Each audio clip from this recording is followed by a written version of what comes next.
I had a lot of fun with Kingsman: The Secret Service, so I want to talk about it some more. I want to do this spoiler review. So obviously, if you have not seen the movie, you probably should not watch this video. If you haven't seen it, I definitely recommend it. You can check out my non-spoiler review linked in the description below. But if you have seen it, and you just want to hear me talk about some of the spoilery stuff, and talk about some of the spoilery stuff yourself, here we go, because I really enjoyed it. I would not mind seeing it again. There's nothing really coming out this weekend. Maybe I will go see it again. I don't know. But let's start off with one of the big scenes, a scene that a lot of people probably loved, and I like to at least imagine made some people go, oh.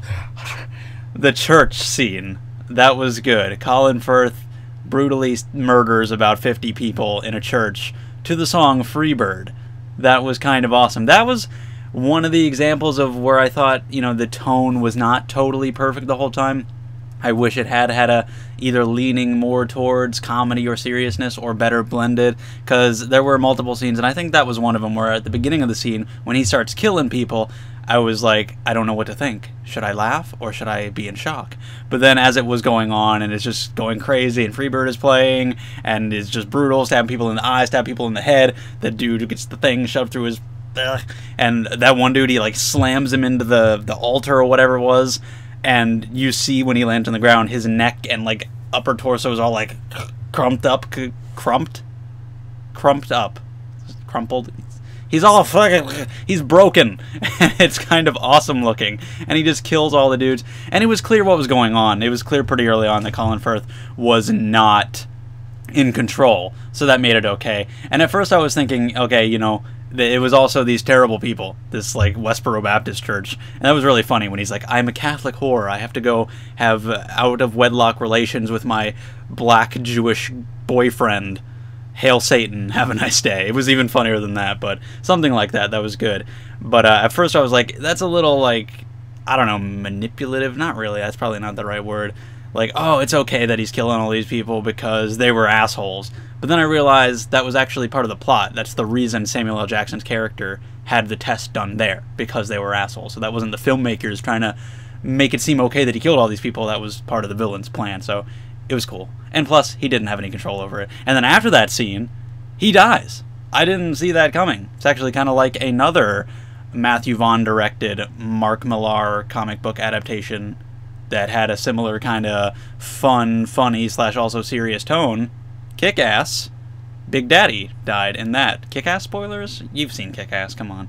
Anyway, it's kind of similar. I did not see him dying. That was kind of surprising. Not kind of surprising, it was surprising. I just said I didn't see it coming. I really liked Taron Egerton in the movie. It was the first time I've ever seen him in anything, and I really meant it that he could be a cool Spider-Man. Pretty much every time I see a mid-20s, early 20s dark-haired actor in any movie for the next couple months, I'm gonna be like, hey, he should be Spider-Man. But he did a good job. He was doing parkour and stuff at the beginning. He had the glasses on at the end for Peter Parker. They could probably make him look kind of nerdy. I mean, anyone can kind of look nerdy. You just kind of have to...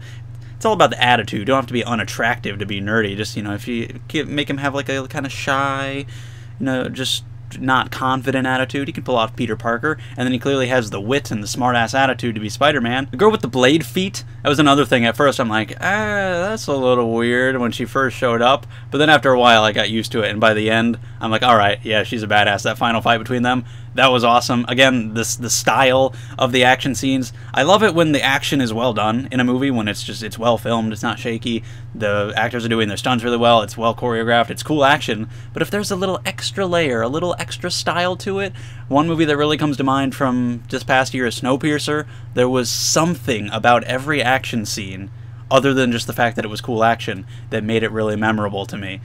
Every action scene had a certain style to it, where I'm just like, oh, not that cool action scene. I'm like, that cool action scene that was like this. I could say something specific because it had a certain style. Like the last fight scene in this movie with the disco ball, that whole lighting, and the fact that she had blade feet. The camera work in some of the earlier action scenes, it had kind of a style to it. And Samuel L. Jackson, just the lisp, I want a cheeseburger with special sauce, or whatever. That was kind of ridiculous. I happen to love it. And I like how at the beginning of the movie, he's like, if I even see a little bit of blood, I will vomit.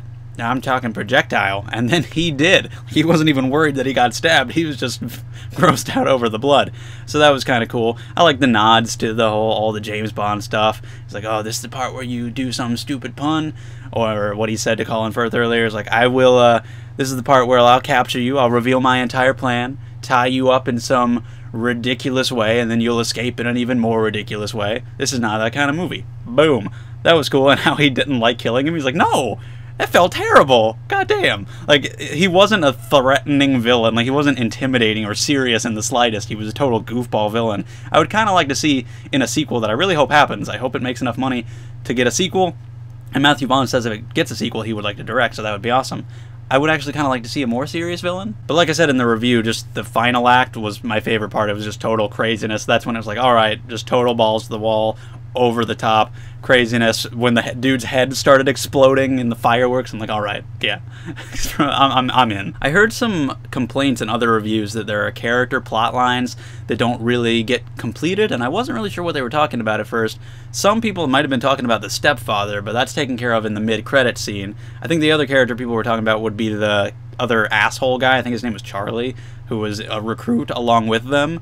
But I kind of was fine with that, because they were all just, you know, recruits. Only one of them could pass.